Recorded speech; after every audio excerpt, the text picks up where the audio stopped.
নাওগাঁও জেলায় উপস্থিত হন জনস্বাস্থ্য কারিগরি বিভাগের মন্ত্রী কৃষ্ণেন্দু পাল। নাওগাঁও জেলা আয়ুক্ত কার্যালয়ে তিনি জানান, গোটা রাজ্যে জলজীবন মিশনের প্রায় ৮০% কাজ ইতিমধ্যেই সম্পন্ন হয়েছে। মন্ত্রী জানান, ২০২৭ সালের ডিসেম্বরের আগেই রাজ্যের প্রতিটি পরিবারের ঘরে পৌঁছে দেওয়া হবে বিশুদ্ধ পানীয় জল। অন্যদিকে পানীয় জলের পাইপলাইন বসানোর নামে পাকা রাস্তা কেটে ফেলার বিষয়েও গুরুত্ব আরোপ করেন মন্ত্রী। প্রতিটি জেলার আয়ুক্তকে এই বিষয়ে প্রয়োজনীয় ব্যবস্থা নেওয়ার দায়িত্ব দেওয়া হয়েছে।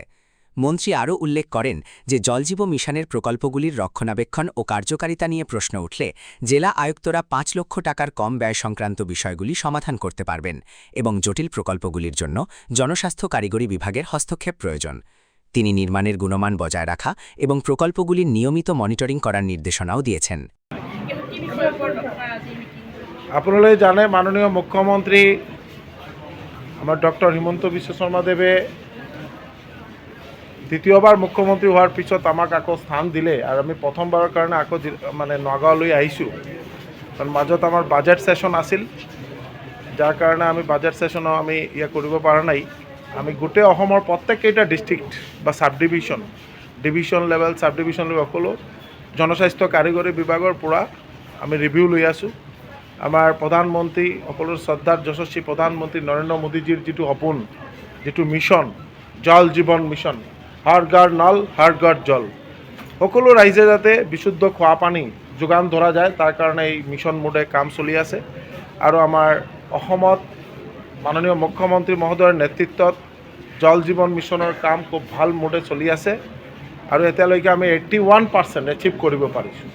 কেইটামান স্কিম আমাৰ পাৰ্চিয়েলি ডিফাংক্ট আছিল বা এই PWD ৰাস্তা বনাওঁতেও কেইটামান পাইপ যদি বেয়া হৈছে, এইটো আমি ৰিভিউ কৰিছোঁ যাতে খুব সোনকালে আমি এইটো ৰিপেয়াৰ কৰি আকৌ ৰাইজক যাতে আমি ভালকৈ মানে খোৱা পানী তেওঁলোকৰ ডোৰ ষ্টেপ অব্দি পहुঁচাই দিব পাৰোঁ, তাৰ কাৰণে ব্যৱস্থা হাতত লৈছোঁ। আৰু নগাঁও বিশেষকৈ আমি আপাৰ আছাম পুৰা ডিব্ৰুগড়, তিনিচুকীয়া, যোৰহাট, শিৱসাগৰ, চৰাইদেউ, গোলাঘাট, নগাঁও, আমি প্ৰত্যেককেইটা ডিষ্ট্ৰিক্টটো আমি গৈ আমি ভিজিট কৰি আছোঁ আৰু আমি দেখিছোঁ যে জল জীৱন মিছনৰ কাম খুব ভালকৈ চলি আছে। আৰু আমি যাতে আৰু ফাষ্ট আমি যাতে উইদিন দ্য টাইম ফ্ৰেম মানে 2028 ডিচেম্বৰৰ ভিতৰত 100% ৰাইজৰ ঘৰত বিশুদ্ধ খোৱা পানী আমি যোগান ধৰিব পাৰোঁ, তাৰ কাৰণে মাননীয় মুখ্যমন্ত্ৰী মহোদয়ৰ আগ্ৰহ মৰ্মে নিৰ্দেশ মৰ্মে কাম চলি আছে।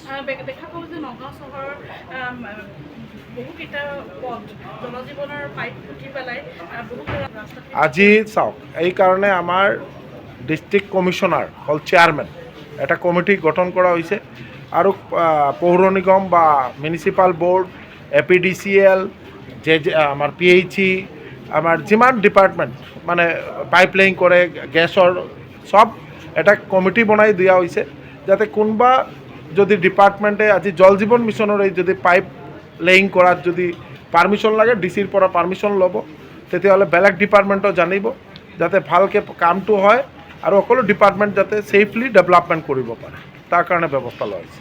ঠিক আছে।